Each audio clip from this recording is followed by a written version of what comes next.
महाराज जी बार मैंने कहो कि अठीने एक मारे गोचर पानी एक ट्यूबवेल तो मैं महाराज जी ने कहूँ कि ट्यूबवेल गोचर पानी जो कह रहे ये पूरे में से उपयोग कर सको एक ट्यूबवेल ये क्षेत्र में स्थान तय कर सो बटो जैसी। और मारो निवेदन है कि पर्यावरण के साथे साथे आसपास जिका लोग रहे नहीं ये नहीं थोड़ा भी मसूं आ मत क्या कि पीने और पानी था जवाब थोड़ा बहुत दिया पिए नहीं आसपास रहे जिका नहीं ठीक है नहीं। कई बार हुआ कि ट्यूबवेल मारे तो खाली 18 वास्ते भाई आप 18 वास्ते ट्यूबवेल तो लेकिन खने खने रहे बटे पानी कटे दूर से नहीं आ पा रहे तो एक आदमी पाइप लाइन बटे जाए तो दिक्कत वाली बात भी कोई नहीं बढ़िया बात है ठीक है नहीं। और शमशान भूमि रे वास्ते सुपर अलग से बजट आया करे आप लोगों ध्यान में बोलिए अब की वो बजट बली की हर महादेव की सरजूदास जी महाराज की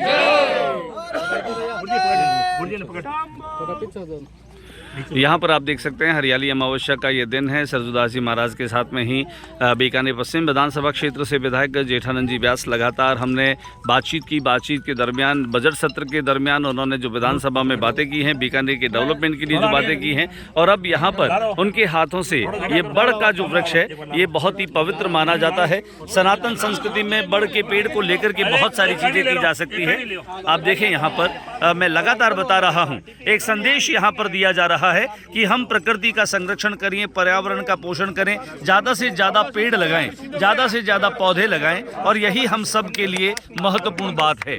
वाकई में एक अद्भुत सा नज़ारा है। और आप देखें खुद यहाँ पर बीकानेर पश्चिम विधानसभा क्षेत्र से विधायक जेठानंद जी व्यास जो खुद अपने हाथों से इस पौधे को लगा रहे हैं। ये बड़ का पौधा है और यह आगे बड़ा होगा, जैसे जैसे बड़ा होगा वैसे वैसे निश्चित तौर पर यह ऑक्सीजन की मात्रा को बढ़ाएगा। ये गोचर भूमि में पेड़ और पौधे लगाने की जो मुहिम है पेड़ लगाओ देश बचाओ, पेड़ लगाओ देश बचाओ, पेड़ लगाओ देश बचाओ, पर्यावरण बचाओ।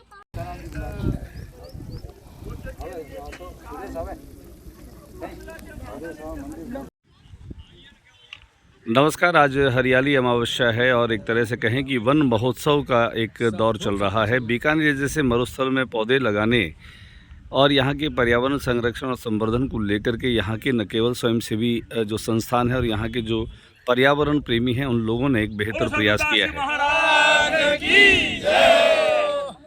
आप देख सकते हैं यहाँ पर सुजान देसर पर्यावरण विकास समिति के माध्यम से पर्यावरण बचाओ, पर्यावरण बचाओ, पेड़ लगाओ, पेड़ लगाओ, पेड़ लगाओ, पेड़ लगाओ, पर्यावरण बचाओ, पर्यावरण बचाओ, पेड़ लगाओ, पेड़ लगाओ, पर्यावरण बचाओ, पर्यावरण बचाओ। देखो मैं बोल रहा हूँ हम सब मिलकर पौधा लगाएं, पर्यावरण को सुंदर बनाएं।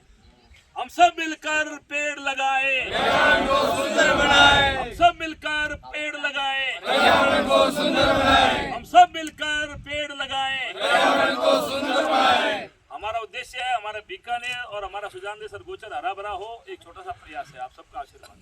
सुजान देसर के गोचर में आज हरियाली अमावस्या के दिन आप देख पा रहे हैं बड़ी संख्या में लोग हैं। यहाँ पर पौधे लगाए जा रहे हैं। मुख्यमंत्री भजनलाल शर्मा जी भी लगातार आह्वान कर रहे हैं कि इस मानसून के दौर में हर एक व्यक्ति जो है वो पौधा लगाए। प्रधानमंत्री नरेंद्र मोदी भी एक पेड़ अपनी माँ के नाम इस बात की मुहिम को चला रहे हैं और लोग उसे हाथों हाथ ले रहे हैं। और अब हमारे बीच में हैं बीकानेर पश्चिम विधानसभा क्षेत्र से विधायक जेठानंद जी व्यास साहब। व्यास जी आपका स्वागत है। कैसा लग रहा है एक लंबा समय विधानसभा में लगातार बीकानेर के जनहित के मुद्दों को उठाने के साथ बीकानेर को आपने बीकानेर विकास प्राधिकरण बनवा दिया है, तो पहले तो बधाई आपको। धन्यवाद। लोगों ने इस फैसले का बड़ा स्वागत किया है, आपके प्रति खूब सारा क्रेडिट है, आपको खूब सराह रहे हैं। कैसी अनुभूति कर रहे हैं आप? ऐसा माँ भारती के चरणों में नमन। मैं स्पष्ट कहना चाहता हूं कि जनता ने मुझे काम करने के लिए विधानसभा भेजा है, तो मुझे बीकानेर के विकास में कहीं कमी नहीं छोड़नी। जहां मुझे मौका मिलेगा वहां मैं बीकानेर के लिए आगे बढ़ के बात करूंगा। और यशस्वी मुख्यमंत्री जी ने बीकानेर को बहुत कुछ दिया मेरे कहने पर। मैंने जैसे ही प्राधिकरण की मांग की उन्होंने तुरंत मान ली। मैंने जिला अस्पताल के लिए 300 बेड के लिए मैंने मांग की, उन्होंने तुरंत उसको भी मान ली। ये गंदे पानी के निस्तारण के लिए मैंने कहा कि हमें चाहिए, तो उन्होंने 100 करोड़ रुपए तुरंत कर दिए। और बीकानेर की सड़कों के लिए 5 करोड़ प्लस 3 करोड़ तो पहले सब विधानसभा दिए। मैंने कहा कि मेरे क्षेत्र में बहुत सड़कें टूटी है, इससे पार नहीं पड़ेगी, तो 8 करोड़ मुझे और दे दिया मांगने पर। और हम जैसे नागणे जी मंदिर जाते हैं तो शहर के प्राय इधर से जाते हैं रानी बाजार होके, लेकिन वहाँ वो फाटक में दिक्कत रहती है, तो उसके लिए मैंने लिखे दिया। तो वो आरओबी पुल भी मेरे कहने पे उन्होंने तुरंत हाँ भर ली। और इस प्रकार उन्होंने, और मैं हर व्यक्ति को साथ लेकर चलना चाहता हूँ, तो मैंने रिको के लिए किया। तो रिको के जो अधिकारी साथ मेरी मीटिंग करवा दी मुख्यमंत्री जी ने, और उनकी समस्या हल करने कह दिया। वो व्यापारी वर्ग का था। आज हमारे जो पुजारी हैं, जो मंदिर में पूजा करते हैं, अंशकाल उनको 5,000 मिलता है। मैंने कहा 5,000 में कोई किसी का घर चल सकता है क्या आज के ज़माने में? तो मैंने 30,000 के लिए उन्होंने नोट किया, उन्होंने इस पर तुरंत विचार किया जाएगा। इसी प्रकार जो संविदा कर्मी आज हमारे हैं, जिनको 6,000 रुपये मिलते हैं, क्या वो 6,000 रुपये में घर चल सकता है क्या? मैंने कहा कम से कम 15,000 रुपये इनको मिलना ही चाहिए। तो वो भी उन्होंने नोट किया कि इस पर भी तुरंत विचार किया जाएगा। इस प्रकार रोशनी को लेके, पानी को लेके, मैंने कहा पानी की जो पुरानी जो लाइनें बिछी हुई है वो आज अवरुद्ध होती जा रही है, समस्या बढ़ती जा रही है। पिछली सरकार ने उनको बदला तो नहीं, लेकिन उनमें से छोटी छोटी लाइनें निकालनी पड़ी, जिससे और समस्या बढ़ गई। तो मैंने कहा कि इसके लिए भी हमें उन लाइनों को बदलना चाहिए और नई लाइन डाल के, और बीकानेर के हर व्यक्ति को पानी कैसे मिले इसके लिए करना चाहिए। तो उन्होंने तुरंत उसको भी नोट किया और कहा कि इसके लिए तुरंत विचार, और उसको बता भी दिया अपने मंत्री जी को भी कि इनका तुरंत वो काम करना है बीकानेर का। इस प्रकार मैं लगातार लगा हुआ हूँ कि क्योंकि मैंने चुनाव में वादा किया है कि अभी आप बीकानेर की जो है वीडियो बना लीजिए, 5 साल वापस बढ़ाना, अगर परिवर्तन होता है तो जेठालाल को याद करना। और मैंने गोचर के लिए भी कहा है कि गोचर में आज भूमाफिया जा रहे हैं, बढ़ते जा रहे हैं, तो उनका सीमा ज्ञान करके और उस गोचर के लिए चारों तरफ कोई ऐसा किया जाए कि उसमें भूमाफिया नहीं घुसे। तो इस प्रकार इसके लिए भी उन्होंने कहा है कि तुरंत इसकी कार्रवाई की जाएगी। इस प्रकार वन क्षेत्र के लिए बात की है, यानी मैंने कोई क्षेत्र नहीं छोड़ा जिसके लिए मैं बात नहीं करूं। और मैंने अंत में ये भी कहा कि लालगढ़ से लेके गढ़सीसर तक जितने फाटक हैं वहाँ सब पे पुल अगर बन जाए, कोई अंडरब्रिज बने, ओवरब्रिज जो भी बने, जैसे बने, तो उन्होंने मुझे कहा कि आपको सब मिलेगा, थोड़ा धीरज रखिए, थोड़ा धैर्य रखिए। ऐसे करके उन्होंने मुझे, और हमारी सरकारी स्कूल है जो जर्जर अवस्था में, उसके लिए भी उन्होंने 3 करोड़ पहले दिए, 1 करोड़ और दे दिए। देवस्थान के जितने भी मंदिर हैं उनके भी जीर्णोद्धार के लिए मैंने कहा, तो उसके लिए भी बजट दिया है। और बीकानेर के लगभग मंदिर जो है वो उनका भी जीर्णोद्धार होगा। जो भी, जैसे अब कल ही हमारे मुरली मनोहर मंदिर का वो गिर गया, लेकिन उसकी पहले से कार्रवाई शुरू कर दी देवस्थान ने, पहले से उसकी जो भी है सारा नक्शा और वो देख के गए वो, हाँ, और वो काम शुरू हो गया। इस प्रकार हर क्षेत्र मुझे काम करना है, और 5 साल में ऐसा करना है कि जैसे 50 साल में उससे 5 साल में काम करके दिखाऊं। मेरे यही एक सपना है, और मैं ये जो ताकत है वो बीकानेर की जनता की ताकत है और साधु संतों का आशीर्वाद है। इसके कारण मैं आज विधानसभा में खुल के बोल रहा हूँ, इस ताकत के कारण बोल रहा हूँ। इसलिए इसके लिए पूरी जनता को मैं बधाई और धन्यवाद देता हूं, और जनता की तरफ से यशस्वी मुख्यमंत्री भजन लाल जी शर्मा को भी मैं इस पूरी जनता की तरफ से धन्यवाद देना चाहता हूं। क्योंकि पर्यटन विभाग को उन्होंने कह रखा है कि जिन जिन क्षेत्रों में, वैसे खुल के उन्होंने कहा कि जिन जिन क्षेत्रों में ऐसे पर्यटन विभाग की दृष्टि से जितने भी हवेलियाँ वगैरह हैं, जो भी चीज़ें उनको संरक्षित किया जाए। लेकिन फिर भी मैं इस मांग को उठाऊंगा, और मैं आप सबसे निवेदन करता हूं कि 7 महीने बाद ही फिर यह क्या है कि एक बजट पेश होगा। तो जिनको भी लगे कि बीकानेर में ये होना चाहिए वो मुझे लिखित में सुझाव दें। मैं बीकानेर के लिए फिर आगे बात करूंगा और बीकानेर का और बजट लाऊंगा और बीकानेर को और, यानी लोग कहते थे कि ये भारत का या विश्व का।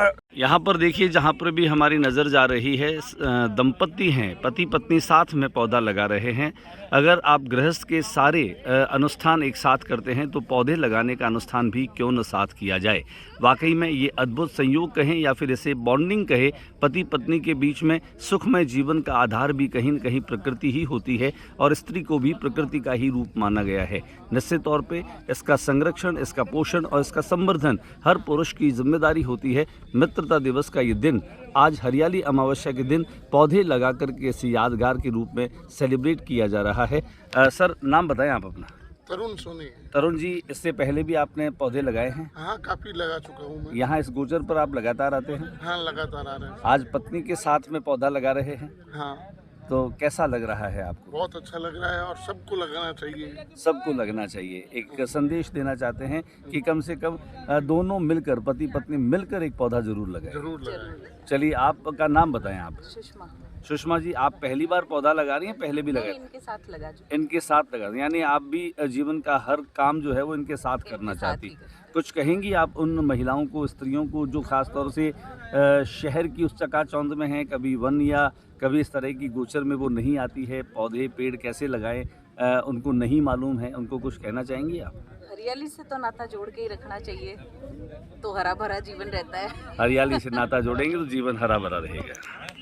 आज देखिए, हरियाली अमावस्या है। हरियाली अमावस्या के दिन यहाँ पर सब पत्नी पेड़ और पौधा लगाने का एक क्रम किया जा रहा है। मैं ये कह सकता हूँ कि हरियाली अमावस्या के दिन वनस्पति के साथ में मित्रता, पेड़ों के साथ में मित्रता, पर्यावरण के साथ में मित्रता न केवल गृहस्थी को सुखमय बनाएगी, दाम्पत्य को सुखमय बनाएगी, बल्कि चारों ओर खुशहाली जो है वो छा जाएगी। आप देख सकते हैं यहाँ सुजान देसर गोचर में एक साथ सैकड़ों पौधे लगाए जा रहे हैं और पति पत्नी दोनों जो हैं मिलकर के एक पेड़ यहाँ पर लगाने की मुहिम में साथ में जुड़े हैं।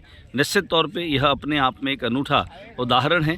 बहुत बड़ी संख्या में लोग यहाँ पर आए हैं, सब मिलकर के पेड़ लगाएं। निश्चित तौर पे यह मुहिम जब रंग लाएगी तो इसका मंजर कुछ अलग ही होगा। मैं दिखा पा रहा हूँ आपको सुजान देसर गोचर का वो नज़ारा जहाँ पर लोग बड़े मनोयोग के साथ में पौधे लगा रहे हैं। देखिए, लगातार हम जहाँ भी जा रहे हैं, पति पत्नी दोनों मिलकर के और पेड़ लगा रहे हैं, पौधा लगा रहे हैं। सुजान देसर गोचर का मैं वो नज़ारा बता रहा हूँ जहाँ पर चेहरे पर मुस्कुराहट है, खुशी है। सर, नाम बताएं आप अपना। हनुमान छिपा। हनुमान जी, कैसा लग रहा है आज आपको पौधा लगा? बढ़िया लग रहे हैं। इस पौधे को लगाने के लिए आए हैं, इसके संरक्षण के लिए भी समय देंगे आप? पौधा लगाने के लिए प्लस संरक्षण के लिए भी। तो फिर आपको नियमित आना पड़ेगा इसकी देखभाल के लिए। जब भी मेरे को समय मिलेगा जरूर इस पौधे को देखने के लिए आएंगे। क्या बात है। भाया पेड़ा ने मत काटे रे, जो कोई पेड़ा ने काटे बिने मार भगाओ रे। बिने मार भगाओ रे, क्या बात है।